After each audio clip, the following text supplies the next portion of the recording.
কত করে নিলেন ভাই দুধ? হ্যাঁ, 50 টাকা। প্রিয় দর্শক, আসসালামু আলাইকুম। সবাই কেমন আছেন? প্রিয় দর্শক বন্ধু, আজকে চলে আসলাম গাজীপুর জেলার কালিয়াকৈরে একটি দেওয়ার বাজার। এখানে কিন্তু দুধের জন্য বিখ্যাত এবং প্রসিদ্ধ একটি স্থান।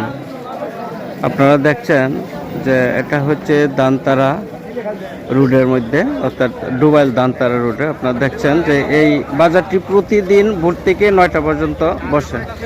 বিশাল একটি দুধের বাজার আপনারা দেখছেন। এখানে কিন্তু পর্যাপ্ত পরিমাণে দুধ পাওয়া যায়। এখানে অসংখ্য যে কৃষকরা রাত পোহালেই তারা কিন্তু সেই দুধগুলি এই হাটে নিয়ে আসে, এবং এই সব এলাকায় প্রত্যেকটা বাড়িতেই কিন্তু আপনারা জানেন যে তাদের গবাদি রয়েছে, দুগ্ধজাত গাভী রয়েছে। সবাই